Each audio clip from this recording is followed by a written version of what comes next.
Maya Babengi, Pampanga, magandang gabi, Central Luzon. Ako po yung kayong talas, suyo ay Paolo G. Santos. Arenina, reng mga ragula balita, ngening Martes, October 10, 2023. Ex-Mayor Tumang ala kanong ideya nung nanuyeng business na ning Migabandi King Shabu Warehouse King Mexico.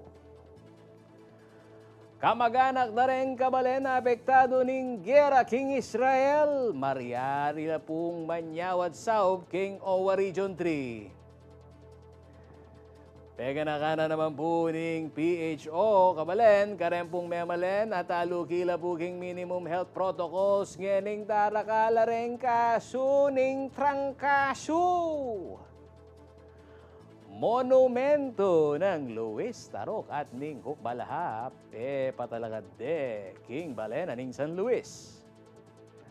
At mas malalama pa magsuri king balita, tiro na po ning CLTV 36 News kareng AB.Com students na ning University of the Assumption.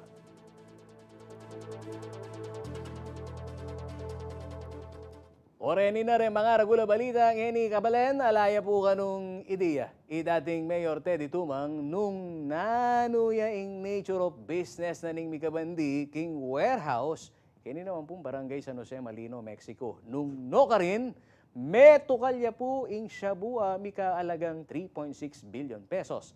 Iti ing sinabi na ning dating pamuntok ning Balen keng hearing, apeni muna na po ning House Committee on Dangerous Drugs.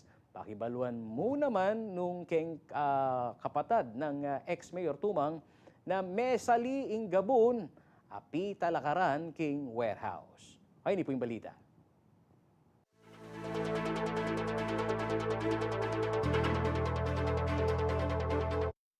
Posible kanong kapatad ng ex-Mayor Teddy Tumang ning Mexico, Pampanga ing dating Migabandi King Gabon, keng barangay San Jose, Malino nung nukarin niya mita lakadingaw sandang Shabu Warehouse. Pibadyanin ning meto nga Willie Oging mesabing warehouse at iong mo naman ning Migabandi King kumpanyang Empire 999 Realty Corporation. Ini nga abalo daring miyembro na ning House Committee on Illegal Drugs keng hearing nga merapat anyang Lunes, October 9. Tungkol king 3.7 billion pesos sa halaga ning Shabu Metokal king Mexico anyang September 27. Yung pong unang binili niya, hindi ko po alam kanino. Bali 2 beses po. Yung pangalawa pong binili niya sa kapatid ko po. So ito ba yung po, yung binili sa kapatid nyo, Mr. Mayor Tumang, ito ba yung tinayuan ng building ng Empire? Hindi po ako sure kung doon po natayo ang doon sa lupa. Kasi mga 3 years ago na po binili po yun. Agpang paking dating mayor na ning Mexico, bisaman makatadwa ning akarangotiong, nakanubalo nung nanoing nature of business sa telakad na king Karelang Balena. Nung pumunta ho sa inyo si Mr. Williong, anong sabi ho niyang, anong tatayo niyang negosyo? Yun po, warehouse. A warehouse. Yes po, Your Honor. So for rent lang, di po ba? Sabi ni Chairman. Hindi ko na po ma-recall pero parang ganun po. Ilang beses po kayo nakita, Mr. Chair? Twice po ata, Your Honor. Tinanong namin po kung ano po yung tatayo, pero that time po, nung tanungin ko, undecided pa po siya kung ano po yung tatayo niya. Pero yung pong warehouse, nabanggit niya po yon. Eneman may kontento Surigao del Sur 2nd District Representative Johnny Pimentel, kareng pekibat ng tumang, kaya anyawara na nini na pakibalwan nung nino taganay mikibandikeng Gabon na pitalakaran ning warehouse. Hindi naman sa pag-aano, pero nangyari po ang pagtayo ng building, ang pag-transact po ng building, lahat ang nakausap po ni Mr. Willie Ong, kayo po. No, but it is very clear that Mr. Willie Ong, we have established already that Mr. Willie Ong bought a lot from the brother of Mayor Tumang. So we really have to establish kung yung lupa ba na yun, doon ba talaga tinayo ng Empire Building, so that we will know if the local officials might be involved in this transaction. Present mo naman king hearing San Jose Malino, Mexico Barangay Captain Ramonito Bautista at Mayor Rodencio Gonzales. Agpangkang Bautista, madibatin niyang mita lakadyang warehouse niyang November 2022. Alano man kano nga papansinan na nano mga aktibidad ka rin, bukod ka rin construction worker sa Manigobra. Ang sinabi po nila, ang business nila warehouse. Kaya po nagtatayo ng Warehouse lang po. Opo. So Saka walang may walang gas station. sinabi kung ano ho ang ilalagay doon, anong klaseng produkto. Ano po, parerent lang po nila. Sinalang niya mo naman ni Mayor Gonzales, mupin, 40 metong niya pangaldo, king kayang pamanungkulan, at alaya kanong Kebal 1 king mera pata transaksyon kang ong. Kinumpirma na naman ng Municipal Engineer ng Mexico na menikwayang building permitting Empire 999 Realty Corporation, abandi ng ong inyang October 21, 2022. Anyang August 25, 2023 naman, midina na rin kanong Certificate of Occupancy ni, kabang epa kanukinawang business permit. Mera pat yung hearing kay badaling nga duang high-profile drug bust king Pampanga. Ing metong anyang August 25 king Mabalacat City at ing taulian yung September 27 king Mexico. Sinabi na naman ng Philippine Drug Enforcement Agency ay la konektado ring adwang drug bust. Ako yung kaya kayong talasuyo ay Jennifer Salenga ating pusong makabalen. Karempong aliwang mga ragula balita, malyari la pong munta king opisina ng Overseas Workers Welfare Administration o OWA Region 3, rengge katamo pong kabalen ating pong kamag-anak apektado ng gera po king Israel. Agpanggang OWA Region 3 OIC Director Mayolito David, akayadwangan dalang sahop ng Department of Migrant Workers. Kimpong task force at telakad na po ng gobyerno bangkan itang manalakaran king monitoring dareng Pilipino ang mangailangan repatriation. Suporta la kanureng regional office ning OWA bangkan itang Eno Migastos Lustus Manila reng pamilya dareng OFW. As of October 10, 2023 kabalen, alapang migsadya at taga Central Luzon aminyawat sao para king karelang kamag-anak. Murin sabi ning OWA Region 3 nung atin Kapampangan, kareng adong Pilipino, may pabalitang may nasakit king gera. Baski king report na po ning, o base po kay report na ning Department of Foreign Affairs. Base naman po king monitoring ng Department of Migrant Workers, sula po king 24,807 deng bilang da po ring Pilipino king Israel keraklan magobra lang antimong caregiver. Ba't kaya may gumpisa yung gulungay ni King Israel, talagang igalerto na kami. Ren po hanggang hotline ni makaidjala, bang kanita ken retang pamilya dareng OFW machu Israel, taga Central Luzon, agat dagay nga yabot. So far, hanggang kaya ning aldongay ni, ala pa pong minaus, taga Central Luzon na manyawad sao, miki kamag-anak King Israel. Pero makailerto kami po, deng sistema mi, reng sasawap ni King Airport, makaidjala.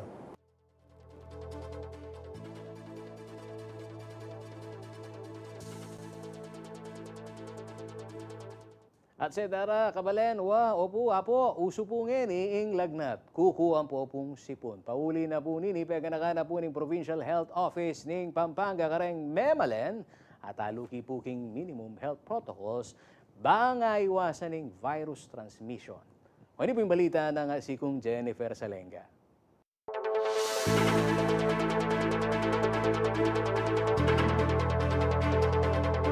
Mangukot sisipon niya ngeni ing 5 anyo sa itimi.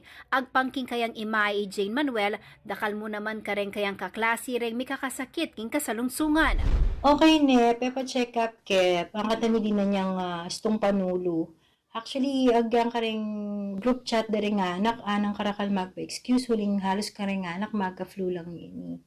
Kani king Dolores Integrated School king syudad na ning San Fernando, dakala mo naman kanong estudyante king klase ng teacher Jeneline Andaya, ring Elinog ngening Martis, October 10. Yung iba po na parent nagme-message sa akin, may reason po sila na may lagnat po yung anak, may mga sore eyes, o yung iba po inuubo tsaka sipon po. Kahapon po out of 31, 14 lang po yung pumasok sa mga estudyante ko. 17 po yung halos may sakit po. Siguro Pito ka ring grade 3 students sa tuturunan namang teacher Crisel Pasha ring mag-absent niyang Lunes, October 9. Ing sangkan, sipon, kuko, lagnat ang po kanong sore eyes. Una pong ginagawa namin doon, syempre po dinadala po namin sa clinic po namin. Tapos po, pagka-clinic po, tatawagan po namin yung mga magulang, inform po namin na ganun po yung nangyari po sa bata. Tapos pag di na po talaga kaya ng bata, is tatawagan na po namin yung magulang para po ipasundo na.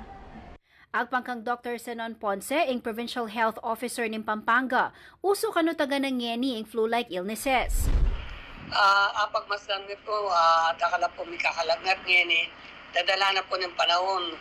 Ayan, ana ng maldo, ana ng mura, wala malam tapos wala pong virus yan, mabilis na pong kumalat. So far po, alas na yung alwa po, i-antigen test nila, negative naman po kay COVID. Maragolasang kan mo naman kanuning mabilis sa transmission na ning virus, ing era na pamanyulod face mask ding tao. Meron nakalapin po, mo po ka rin schools, pati ka rin workplace po, uling dakala po ko medical certificate ka na ako, dakala mo munta po na, dakala po talaga lalang even rin pong taong kemo bale, uling dakala rin po lulwal ngeni, mag-face mask niya Pauli na nini, rinikomenda ng pasibayong Dr. Ponce kareng kaya katamong kabalen at talo ki kareng minimum health protocol kalupa na mo niyang COVID-19 pandemic. Apin din ring pamanyulid face mask, panay pamanos gamat at social distancing. Atin niya pang dagdag paganaka ing eksperto. Siyempre, as usual po, tapong vitamins na mo, ascorbic acid, popong with zinc, at saka siyempre, proper diet po, increase water intake, and itapong kahit po minimum health protocols, pero nung mas masantin po, nung balod na ng atino sintomas, atinong po lalagnat, body mali, natino pong upper respiratory tract infection, may mas no pong munta ka rin dakalataw, lalo na rin anak, kailan pa pong kailangan long care po eskwela ulit. Totoo pong makapanawing trangkaso niya. Mas masanting mo naman kano'y agad kumonsulta ka ring doktor baka baloing sangkanan ng pangasakit. Makasadyala kano ding district, provincial at rural health centers. Ban sumawop at makapamiyang proper medication. Paganaka na pang Ponce a libre ing serbisyo kareng ospital ng gobyerno. Ako yung kaya kayong talasuyo ay Jennifer Salenga ating pusong makabalen. Dakal kaya pa po kwento ang buong impormasyon, kabalik na ning balen at balita.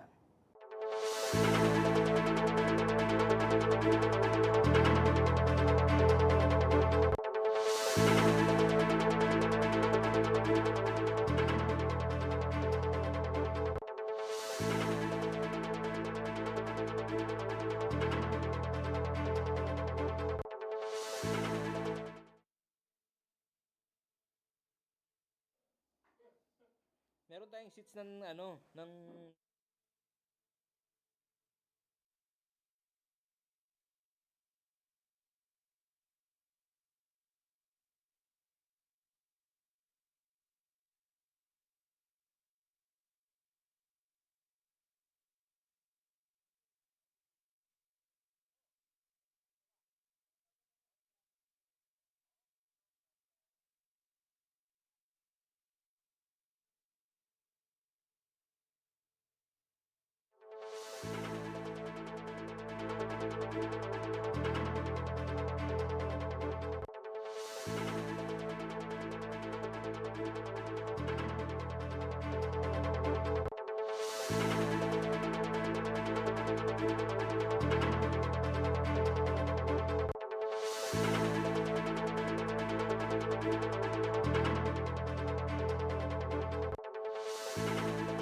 May babalik ya po yung balen at balita. Shoutout po ka rin po limbo ni sa kabalen, ni Sarala po rin mapila na dalan gini po Angeles City.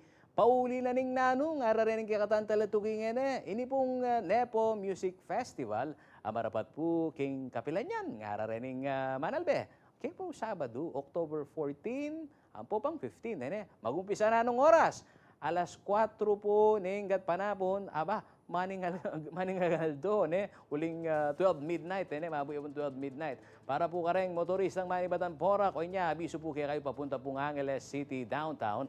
Malyari pong dumalan keng Angeles Porac Main Road. Bayo po magwanan, kimpong dalanan ng Kutkut People's Gym.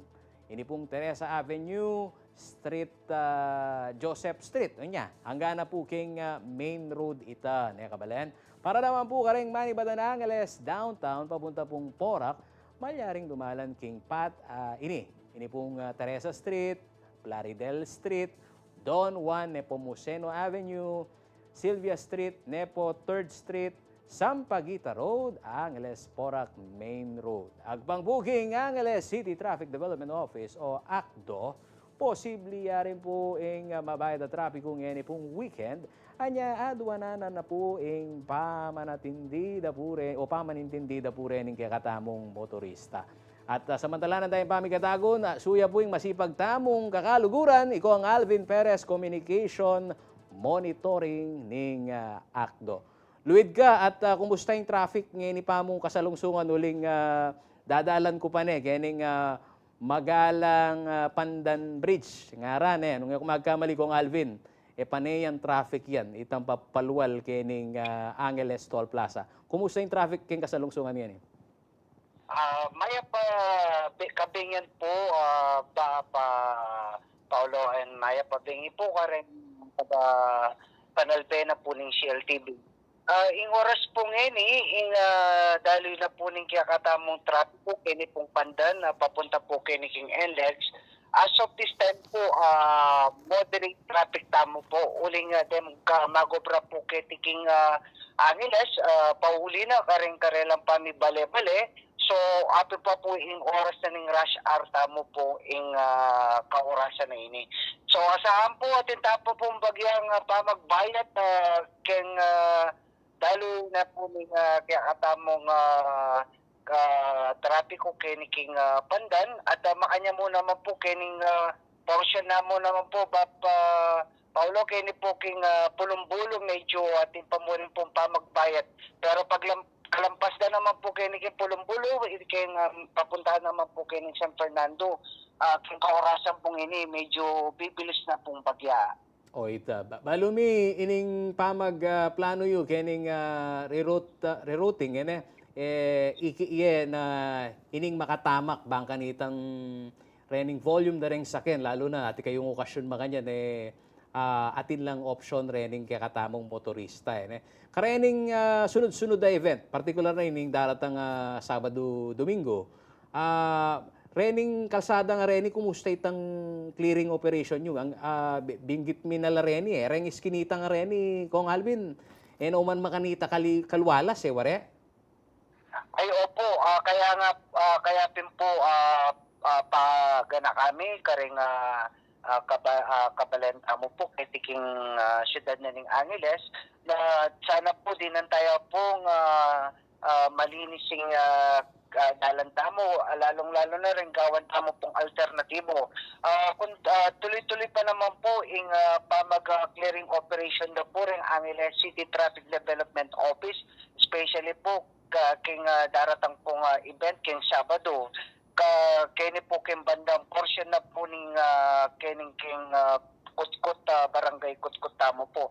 At ita naman pong proper coordination kang Kapitana Cecilia Nepomuceno, ating opisina na po ning ACMO, para po kayo magpiadalan kay daratang event pong concert na ning Nepo po.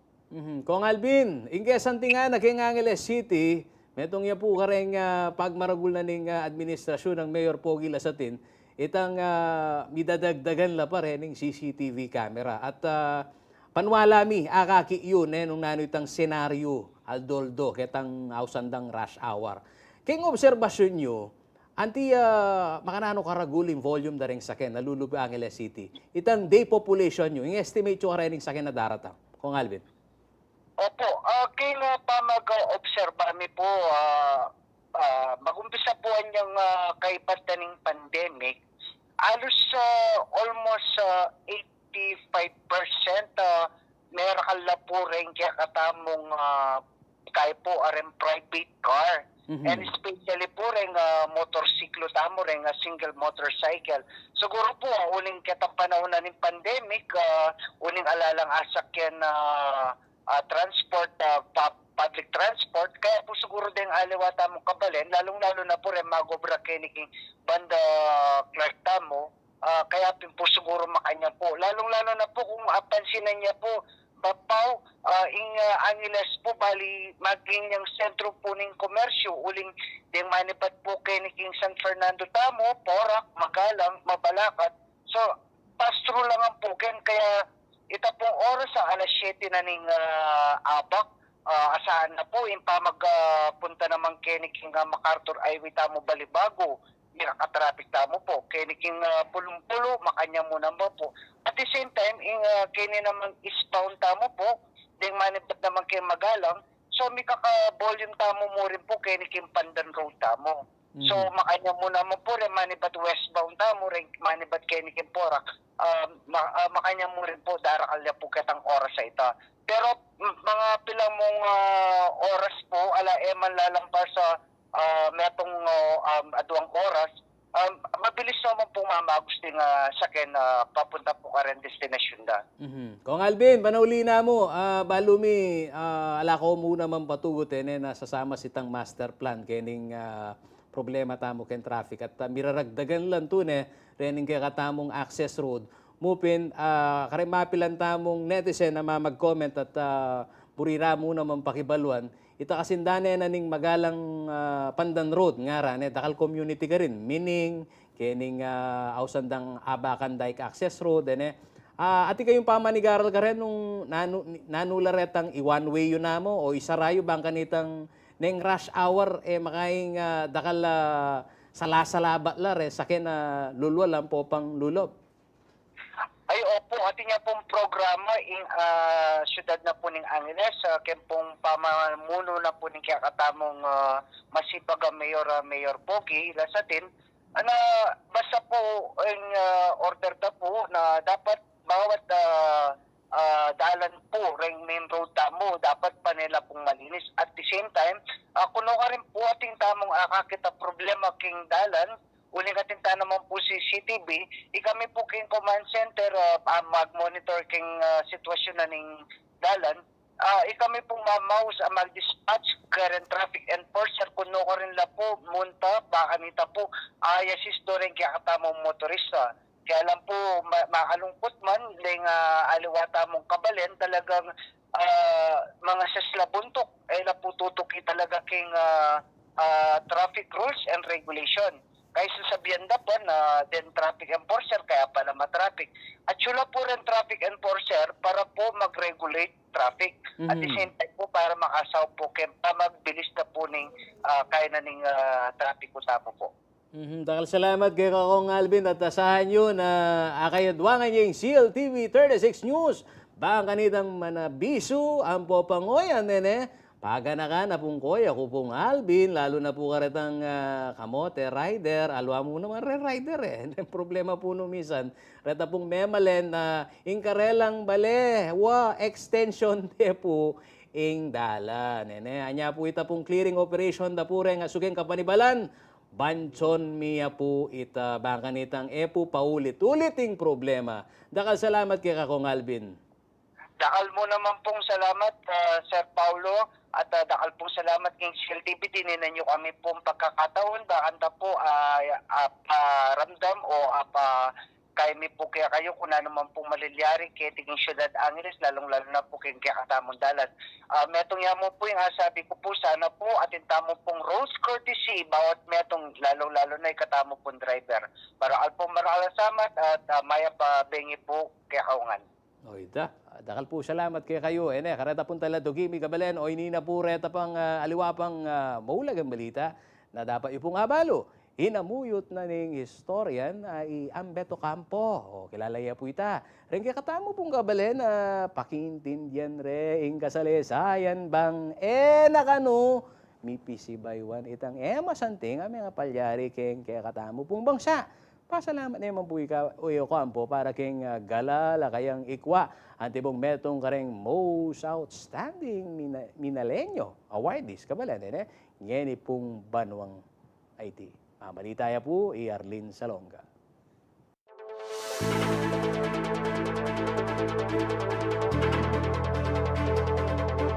I accept the award not just for myself but for my parents, uncles, aunties, and my cousins who are also co-millennials. Thank you. Reni nga manong inagkas ng Professor Ambeto Campo antimong pasalamat para kang kayang ikwang galala metong kareng most outstanding Millennial Awardees nganing 2023. Metong yang historian, author at profesor keng Ateneo de Manila University Ocampo. Kim pamitalamitam na ning CLTV 36 News kang Ocampo, peliwanag na nining ulaganan ning pakintindihan niyang kasalasayan. Dapat tamo namang kanong mabiyasa kareng mga palyarian niya milabas sa panahon, bang kanita lakwas tamo nga sama sing kaya katamong pa magdesisyon. Okay. Kailangan pagpatuloy ang hindi lang pagsaliksik pero pag-unawa ng kasaysayan. So I'd like to think na kung aalamin ninyo at uunawain natin ang ating kasaysayan, pag nagbasa tayo ng dyaryo ngayon, makikita natin hindi para tayo nagbabasa lang ng nakaraan. Hindi nag-uulit ang kasaysayan, tayo ang nag-uulit ng kasaysayan. Kaya kailangan natin itong alamin. Agpang kaminalim tourism officer ay Architect Romel Tubig, tubo yung barangay San Nicolas Keminali ning tatang ng Ocampo at proud lakano karang mipumpunan na ning matenakandang kabalen. Balang akakit ni Ambeto Campo, we want him to be remembered na tao yung minalin. Agpang Mayor Philip, mamayag pagya keng national stage, even international stage. At we considered him as the best historian regarding kang Rizal. So many kuha niyang galal Presidential Merit Awards, many kuha niyang MOCA, many kuha niya na mga citations kay ngaluwang bansa. Pero kay kaming balen na kung no ka rin tuturing niyang anak, many kuha award. Kaya Bay Felix Barrios, ako po yung kaya kayong talasuyo, Arlen Salonga, ating pusong makabalen. Abiso po ka rin kaya katamong kabalen kaya di po Pampanga. Meto nga programa ngeni ing susulong na ning provincial government ning Pampanga. Kaya be po ing kumpanyang AstraZeneca Philippines. Hapin po ini ing addressing complications today through a network of warriors. Act Now ngaran na nasang pasiknan ing pamamye renal healthcare services kareng Kapampangan. Mamaya pong pulong compact urine albumin creatinine ratio machine ing AstraZeneca kapamilatana ning programa gamita na po ning Kapitolyo king pa magtest kareng urine samples darem pong aduang dala na pasyente. Makanita po karagul kabalen. Agpangpugang Governor Dennis Delta Pineda mo makatipid ng provincial government. Pauli na po ning programa. Nune, hakawat na pong mas masiring kondisyon da, reni pong kakadamo pong pasyente, uli ning chronic kidney disease, magresulta king renal failure at aliwa pa pong komplikasyon. Masaya naman po Vice Governor Lilia Nanay Pineda uling makatukiya keng alagang nanay, makatalukiya po keng alagang nanay preventive health care program ingaw sandapong Aknaw.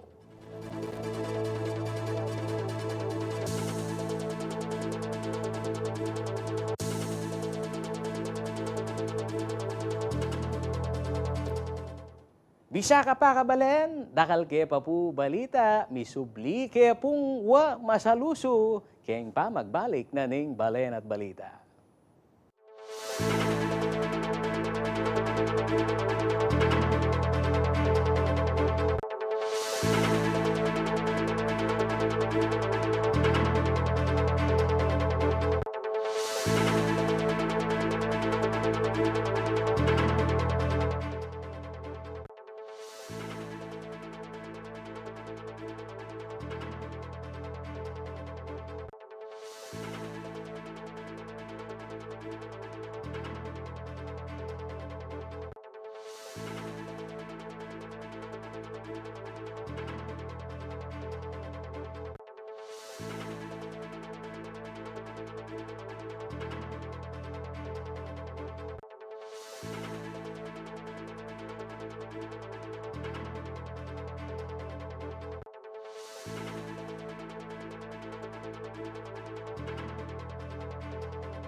Live tapo King TV, ang po King social media, kayo pong dalato kimi, o reni pa rin mga ragula balitang dapat yung pong damdaman kabalen, mimiyaya pong abiso ng Philippine Health Insurance Corporation.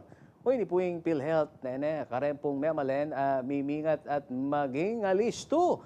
Katukin na po ng milyaring ransomware attack. Ingaw sanda po ngayon, nene, kaya karelang system, kapilan yun, nga rin kaya katantaladuki. September 22 po milyari yan. Nagpangbuking PhilHealth, kinalat doreng hackers, deng data, karelang ikwa, kareng workstation, dareng karelang talapagobra.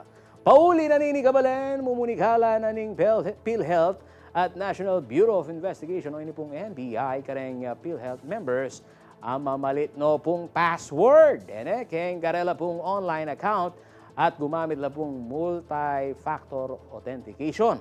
Makisabi ya mo naman po yung PhilHealth keng publiko era nakakalat pa ing meg-leak a data. Agpangkareng otoridad kabalen, malyari lang makulong hanggang adwang pulong banwa. Reng hackers kabang pwede lang mo rin pong midalubang kaso. Reng make-download. O niya, makiramdam ka. Reta pong make-download, nene. Wow, po papuretang may mag-share ka rin data nga rin. Ha? Baka sa dyan ma'am kanuing PhilHealth, makibat ka rin na naman kutang makisopan na opo, ready pong NBI makatutok yan, yung PNP. Ang po yung tanggapan na ng National Privacy Commission. Samantala kakaluguran, 100% online na lareng apps na ning PhilHealth as of October 6. Kaya binageni in karelang website members portal e-claims at EPRS. Keng medong po interview kini pong state-owned media o ini pong PTV4 kang Secretary Jan Ivan Uy na ning Department of Information and Communication Technology o DICT. Teka na kanan nini, ela dapat basta-basta bubuklad deng suspicious links at emails. Emo naman makibat ka ring unknown calls or texts. Na may kargadong malware ang mga files na yon.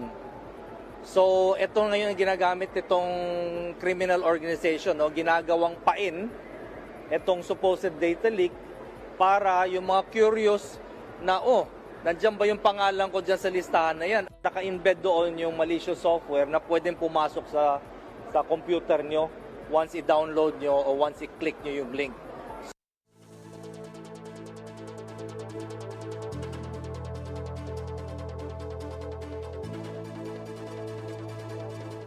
Good news po ka rin motorista. Shoutout po ka rin kay katamong kabalen. Gani naman po Bulacan. Ano yan? Nararening kay katan Taladuke. Binuklat na po yung 7.7 kilometer widened portion na po ng Plaridel Bypass Road. Kaya pong probinsya na ng Bulacan na niyang Lunes, October 9. Suya keng inauguration ceremony Japanese Ambassador to the Philippines, Koshikawa Kazuhiko. Ang PORI Department of Public Works and Highway Secretary Manuel Bonoan at Special Assistant to the President ay Anton Lagdameo.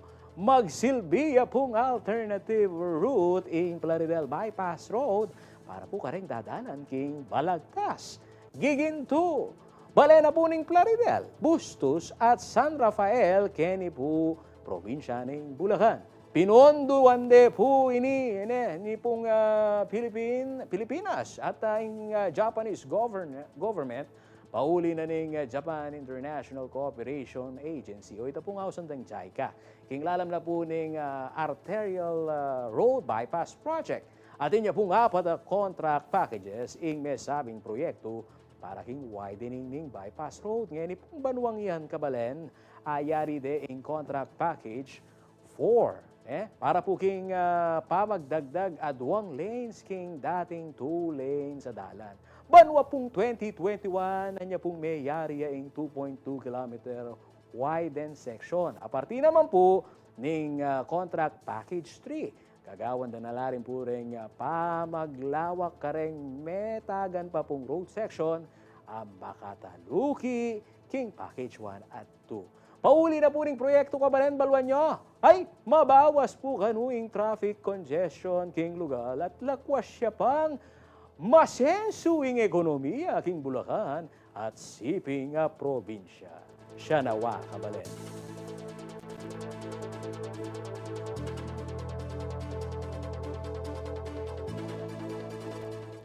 Shoutout ka rin pong kabalanta mo. Tao po geni 4th District Pampanga. Nano yan? Nano may nga palyari? Ada rin ng kakatamon Taladuki.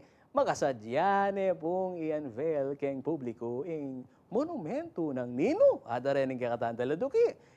Luis Tarok ang po ning Hukbalahap kempong barangay Santa Monica king balena po ning San Luis, Pampanga. Iting mumunang rebulto ning bayaning Kapampangan na kikilala ng Supremo ning Hukbong Bayan Laban sa Hapon o Hukbalahap.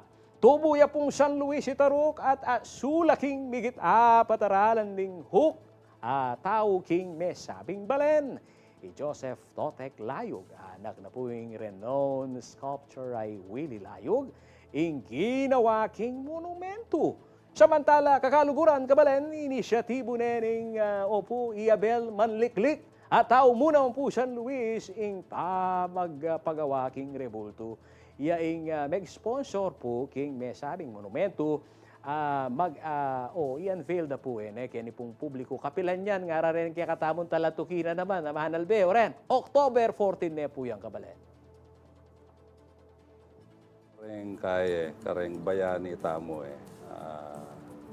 ako po, akwento ko na kayo. At di natang ing panahon kayong kakong biyan na I was willing to die for my country. Okay. Malo mo na yung martial law. Active ko kanita kayong eskwela. So, aisip ko, dening minuna ka akong taga San Luis, makanyan mo naman yung linog parela. Nakapanamdaman. Lalo na retang ating pamilya, lakwan mo yung pamilya mo, mamundok ka, labanan mo rin nga po na yung balo na makapagbalik ka. Actually, yung pakisabyan mila retang mabye apon, mahukbalahap na ating pang apolong mabye ka rin, kasabi ko retang aliwa. Atin lang sinabing lagyo, metay kaya na kenyang ilog ginatuan. Alalo man ketang listahan Ngeni mila pa dimdam niya gawa kayong pasibayong listahan, yabe mila retang kukwenturang menga mate. Makay ko po masyado kareng bayani.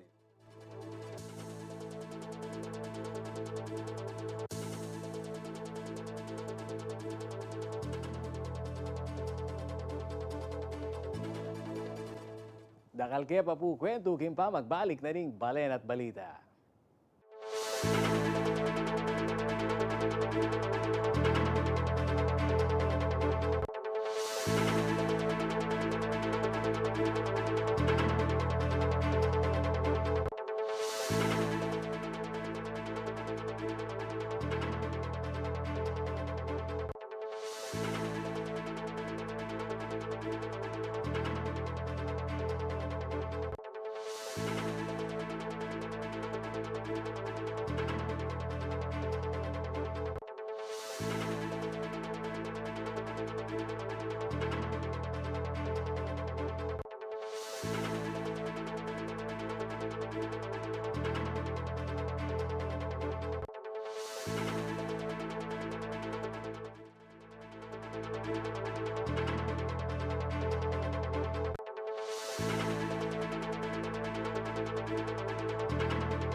Shoutout po karengge kaming kabalen, daladugia, manandaman pali kapale. Pati nga po Geni po Pampanga, panandaman mo po yung mapaling panahon at ikaw pong manalbe at buri pong pakintin dyan na ano pong mga palyari kengke katamong panahon. Makakasama ho natin mga kaibigan ang ating weather forecaster sa Pag-asa sa Clark. Oo, si Kuyang Manny Esguera. Mang Manny, kumusta ang magiging lagay ng panahon at napakainit ho itong maghapon sa Pampanga? Mamani. Ayan po, hindi ko po masabi kung maaya-aya nga pa dahil sinabi nyo nga na mainit ang panahon. Oo. Pero asahan pa rin po natin na nagkakaroon po ng mga pulo-pulo mga pagulan sa ibang lugar. Ito po ay dulot na ng trough ng LPA at ng localized thunderstorm. So yung po LPA na binabanggit ko ay mapakaliit naman po ang chance na mabuo bilang bagyo. Pero meron po tayong binabantayang bagyo sa labas ng PAR. At ito po ngayon ay nasa typhoon category na. Hindi po sabihin, malakas na po yung bagyo na ito. Yung nga lamang po ay namatapan po siya sa layong 2,300 kilometers sa silangan po ng southeastern Luzon. At inaasahan naman po na sa kanyang pagkilos ng northwestward sa bilis na 20 kilometro kada oras, ay malaki po ang posibilidad na pumasok siya ng PAR. Pero sa ngayon po ay hindi pa naman sinasabi ng ating ahensya kung ito ba ay maglalandfall o magre-recurve siya. Pero inaasahan po natin, kaya binabantayan po natin ito, ay posible pong pumasok siya sa PAR. So yun po, ang Visayas po, Mindanao, Bicol Region at Palawan, dyan po ang mawala pang papawiri na may mga kalat-kalat na mga pagulan, dulot po ito ng trough ng LPA. Pero tayo po dito, ay yun nga lamang po, partly cloudy, to at times cloudy. Pero naman po inaasahang isolated cases. Yes po. Malayo-layo pa yung bagyo, Mamani, no? Na bago pumasok dito sa Philippine Area of Responsibility. Mga anong araw yan? Tansya ho ng Pag-asa? Well, kung hindi po magbabago yung bilis ng kanyang pag-usad, ay posible po sa weekend o baka next week na. Ayun. Mamani, may dagdag ko lang. Itong ating mga follower, ito't nagtatanong eh. Yung init ng panahon ngayon na nararamdaman, parang may halong humid. No? Ang daming ang nilalagnat eh. Tsaka sinisipon. Pagkakainit, tapos biglang-bigla, umulan, yun, magkakasakit na. Kumusta yung humidity ng panahon ngayon, Mamani? Nakikita-kita din ba yan ng Pag-asa ngayon? Yes po, nakikita po natin yan. Meron tayong umaabot po ng 80% na humidity. Ibig po sabihin yan ay posible nga po yung mga pagulan dahil kapag tumaas po yan ng hanggang 65% ay posible nga po magkaroon ng mga pagulan. Dito po ay binabase pa rin natin at init ng panahon, nakakapagtala po tayo ng 34.6 degrees Celsius. At kung mataas din po yung ating humidity, ay posible rin po tumaas yung ating heat index o yung damang init. Ayun, maraming salamat, Mang Manny Esguera. Siya po, mga kaibigan, ang nagbabantay sa lagay ng panahon dito ho sa ating pong rehiyon. Hanggang sa muli, Mang Manny, at ingat ka. Kumusta naman ang ulam dyan? Salamat po at magandang gabi. Salamat po at magandang gabi. Ayun ho, si Mang Manny Esguera. Kabalen, dakala po rin kaya katamo pong balitang-balita ngayon pong panahunan na ini na pakintindihan tamo po nung nano pong maging bili na po ning panahon. Sa good news naman, good news, retang talato kita mo, lalo na rin yung mga estudyante. Top 3 po, Aldrich Carl Pineda. Palakpakan tayo. Aldrich Carl Pineda Galang. Kapilan yan. Noorin niya maging top 3. Nga rin kakatamong talatuki. Ara pong September 2023. Kini naman pong licensure exam for certified public accountants. Kaya rin na pong mechanic huwang 90.33% a rating. Wow! May graduate yan ka rin yan. Igalang po. Kaya ni pong Don Honorio Ventura State University. Damsyo! Balakbakan dalan.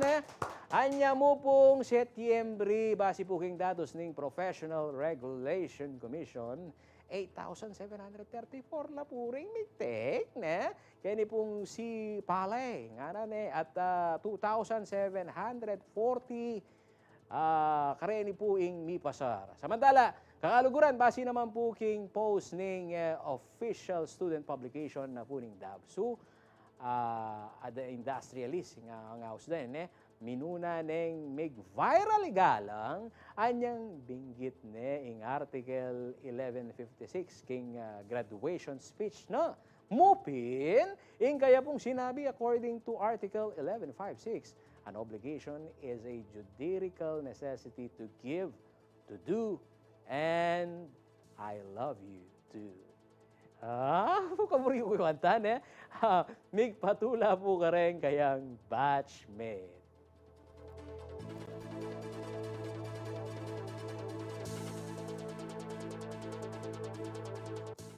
Karay na po ng aliwang balita, kabalen. Opo, igang tao syudad, Fernandino ka? Opo, valuya po yung university ngayon yan. Pag masusya na mangyari ng University of the Assumption, opo, kaya po syudad San Fernando, Pampanga, yung karelang Journalism Week. May katema pong Voices of Truth, Navigating the Fourth Perspective. Pauli na nini, may kumbira kami po, kaya po kayang CLTV 36 News, bang idake naman po kareng estudyante ning karelang AB Communication Program po. Ingge kaming kebaluan tungkol naman po king masaleseng pamagsuri king balita. O ini po yung report.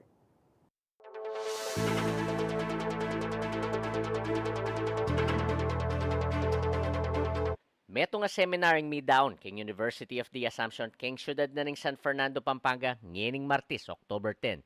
Kasabi na ning pamagumpisa na ning karelang Journalism Week, ami kitemang Voices of Truth, Navigating the Fourth Perspective. Nasa na ning seminar ami ragdagan lakebaluan deng AB Communication students tungkol king pamagsuri kareng impormasyon na karelang akakit kareng miyayaliwang media platforms. Para kareng kakong ABCom students, ma-equip la keng broadcasting and journalism. Not just that, to be ethical keng work da in the future. And not just that too, maging effective and efficient lang being a broadcaster and a journalist in the future. Tinago niya yung kaya kayong talasuyo, Felix Barrios, kaya bang metong pantalasuyo ay Paulo G. Santos. Keti, dinakemi ka rin estudyante yung kaya kaming kebaluan, pangaras kayong obra kay media. Alam kung pwede na kayong gumawa ng craft ninyo. Kilalanan na kayo ready para halata. Antinemang homecoming ini kang Paulo G. Santos, uling graduate siya kayong UA, inke kayo talasuyo. Agpangpakin chairperson na ng AB Communications program na ng eskwela ay Miss Arlene David. Masayaya, patse magbalik laking eskwela ring dati ng estudyante para idake ang karelang kebaluan. Kanya man po yung pakiramdam. I'm proud of my students. Then akong maging graduates keni. Uling yeni, ila ng mga miyang learnings karening ABCom students keni UA. Samantala, maragul nemang kanusaw ping meging seminar ka rin tinago na estudyante, bang lakwas lang medinan malalama pamanintindi kayong media.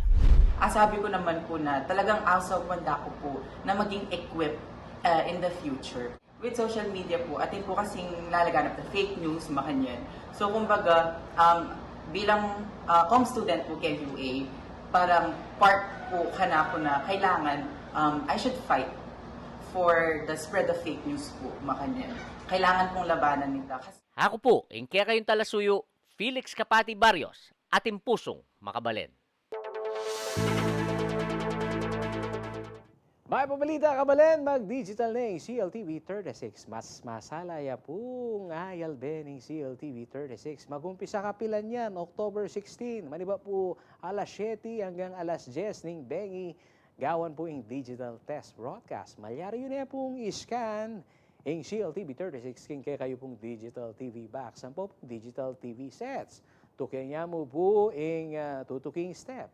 Step 1, pili na niya po yung menu. Step 2, pili na niya yung settings. Step 3, king lalam na ng installation, pili na niya yung auto scan o auto search. O yan, malyari na kayo pong Manalbe CLTV 36. Nung makaano, analog na ka naman na chidara koya, yung TV, analog ya pa mo rin po, malyari kayo naman pong mag-subscribe kaya ni pong Air Cable Converge at kaya pong kaya katamo pong cable partners, maka-flash yung kaya pong TV screen. Malyari kayo naman pong mag-subscribe king Signal TV at Malbe CLTV 36 King Channel 115. Para ka rin kaya kayong kutang, ang popunong bisa kayo pong paantabe, malyari kayo pong mouse, kareni pong kaya kaming hotline. So ren, akakiye.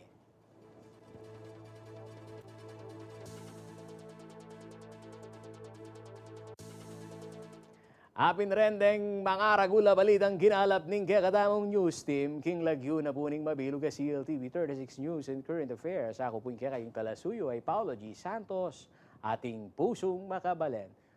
67 days na mo! Giant Lantern Festival na! 76 days na mo po kabalen! Paskong Pasko na!